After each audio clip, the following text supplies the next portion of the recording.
Aujourd'hui, nous allons parler de la situation économique de l'Afrique. Alors l'exercice est doublement inhabituel. D'abord, peut-on raisonnablement aborder un continent dans son ensemble? Et ensuite, pourrait-on pour une fois sortir des clichés sur ce continent et essayer aujourd'hui de repérer tout ce qui va bien en Afrique? L'ensemble du continent africain connaît depuis 2004 une croissance autour de 5%.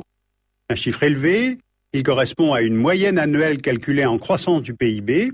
Et nos sources sont l'OCDE, le FMI, le PNUD, et ces organismes ont pris 30 pays sur les 53 que compte le continent, car ces pays représentent 86% de la population de l'Afrique et 90% de sa production. Sur la durée, donc, les chiffres sont en 2005, presque 5%, en 2006, 5,8%, en 2007, 5,5% et 6% en 2008, selon les estimations du FMI. Ce sont là les meilleurs taux de croissance depuis le milieu des années 90. Alors comment expliquer ces taux de croissance élevés? Nous avons repéré 4 facteurs.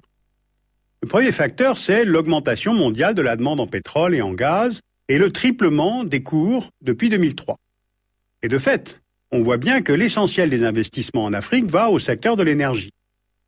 Le Nigeria est le premier producteur, suivi par l'Algérie, la Libye, l'Angola, l'Égypte, la Guinée équatoriale, le Congo-Brazzaville et le Gabon.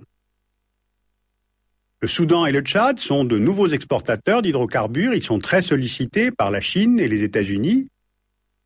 En Mauritanie, la production a démarré en 2006. À Sao Tomé, le pétrole découvert en 2003 devrait être exploité à partir de 2008. Et ce graphique nous montre la part de l'Afrique dans la progression des réserves mondiales prouvées entre 1985 et 2005. Aujourd'hui, l'Afrique représente 10% des réserves mondiales de pétrole et 8% des réserves de gaz. Alors, une telle configuration, pour certains pays, génère des situations acquises, c'est-à-dire des économies fondées sur la rente, qui est un phénomène important en Afrique et au Moyen-Orient. Elle représente à la fois un avantage pour le budget de l'État et un inconvénient car elle freine la diversification de l'économie du pays et empêche quasiment le renouvellement du personnel politique. La rente pétrolière ne favorise pas les mécanismes démocratiques. Autre constat qu'on peut faire, les États africains font un usage variable des recettes liées à l'augmentation des prix du baril. Par exemple, le Tchad s'enrichit rapidement et achète des armes, entre autres, alors que l'Algérie et le Nigeria ont en profité pour rembourser la quasi-totalité de leurs dettes en 2006. Alors, est-ce que c'est l'amorce d'un cercle vertueux sur le continent? En tout cas, prenons maintenant d'autres exemples, car le pétrole n'explique pas tout. Regardons les ressources minières et la production agricole. Un pays comme la Tanzanie a un taux de croissance de plus de 6% en 2007. Ce taux se maintient depuis plusieurs années grâce au tourisme et au secteur minier. Le pays est le 3e producteur d'or sur le continent, après l'Afrique du Sud et le Ghana. Et la Tanzanie a profité, elle aussi, de l'augmentation des cours de l'or pour organiser le remboursement de sa dette publique auprès du Club de Paris. Autre exemple, en Afrique australe, le Botswana. Taux de croissance de 5% en 2007. Le pays est le premier producteur au monde de diamants gemmes, c'est-à-dire destinés à la joaillerie. Et si on analyse de près le budget de cet État, on voit que les enfants sont scolarisés gratuitement tout au long de l'école primaire et que le secondaire est financé à 95% par le gouvernement. Dans l'ensemble, il est vrai que l'Afrique reste un continent rentier. Cet afflux des investissements reste lié au pétrole et au secteur minier, avec une croissance asiatique qui tire la demande. Mais si maintenant on prend d'autres critères, on a d'autres résultats. L'Éthiopie est souvent citée en exemple dans les annuaires économiques, avec son taux de croissance autour de 6% en 2007. Alors c'est étonnant pour un pays au cœur des tensions de la Corne de l'Afrique, frappé par des pluies diluviennes en 2006, et qui sait profiter de la demande mondiale en café. L'Éthiopie est le 5e exportateur mondial de café.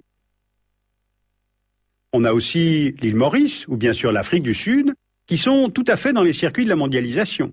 Leurs économies sont diversifiées, avec industrie pharmaceutique, secteur de l'agroalimentaire, un important secteur du tourisme, et leurs taux de croissance sont autour de 3,5% pour Maurice et 5% pour l'Afrique du Sud en 2006.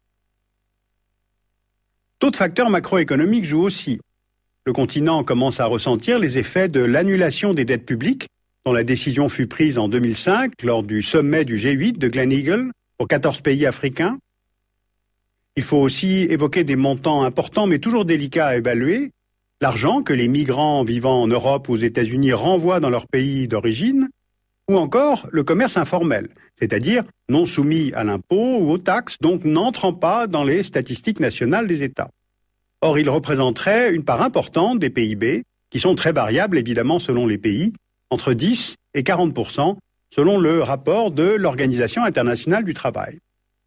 Alors on le sait, l'une des faiblesses chroniques du continent africain réside dans l'insuffisance des infrastructures. Eh bien, on constate parfois des sauts technologiques, comme celui du développement exponentiel du téléphone portable. Regardez cette carte du continent. Elle exprime le taux d'équipement en mobile en 2006, et plus les pays sont enfoncés, plus ils sont équipés. On a une croissance de 39% par an depuis 2000, de 50% pour la seule année 2006. On a maintenant en moyenne 15 abonnements au mobile pour 100 personnes et 6 lignes fixes pour 100 personnes. À la fin de l'année 2006, on estimait que 175 millions d'Africains étaient abonnés au téléphone portable. Et d'ailleurs, des opérateurs de téléphonie comme MTN, qui est sud-africain, Vodacom, Orange, ou bien des équipementiers européens comme Nokia ou le chinois Huawei ont très bien compris leur propre intérêt. Et ils ne sont pas de ceux qui pensent que l'Afrique n'est pas dans la mondialisation. Sur les 10 ou 20 ans qui viennent, le continent va se transformer. Prenons le secteur des villes, donc celui du bâtiment. En 2007, l'Afrique a une population estimée à 960 millions d'habitants. Dans 20 ans, en 2025, elle sera de 1,4 milliard d'habitants, soit un petit peu plus que le niveau actuel de la Chine. Aujourd'hui, 40% de la population africaine vit en ville et ils seront près de 60% en 2025. Alors ces chiffres nombreux permettent tout de même de mesurer ce que cela suppose en construction de bâtiments, en équipement public, en traitement des déchets. D'autant qu'il y a une deuxième réalité, c'est que l'Afrique de demain sera jeune. Changeons d'échelle pour rapprocher le continent africain de l'Europe.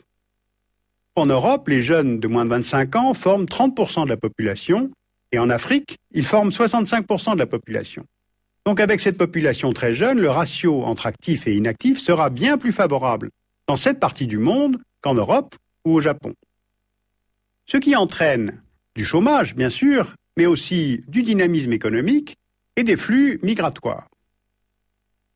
Il y aura des migrations internes, avec rééquilibrage probable entre les zones surpeuplées comme Lagos ou le Caire et les zones peu densément peuplées, ou encore entre le continent et les États-Unis, le Canada, mais aussi l'Europe, ce qui représente pour celle-ci une opportunité vu la faiblesse de sa démographie. Voilà donc une brève synthèse de la situation actuelle et future de cette Afrique qui va bien.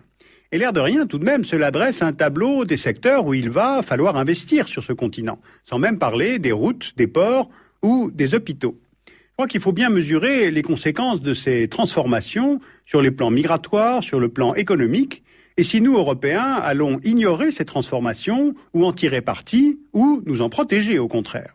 Alors les choses ne sont pas gagnées, elles ne sont pas simples, mais vous voyez tout de même, je viens de passer 10 minutes à parler du continent africain, sans parler de sécheresse, de famine, de criquets, de conflits, de corruption, ni même évidemment des séquelles de la colonisation. Alors préparons-nous à la métamorphose de l'Afrique. Alors vous pouvez replonger dans tous ces chiffres en lisant le gros rapport de l'OCDE 2007 sur les perspectives économiques en Afrique. Vous pouvez lire aussi les 100 clés de l'Afrique, édité chez Hachette.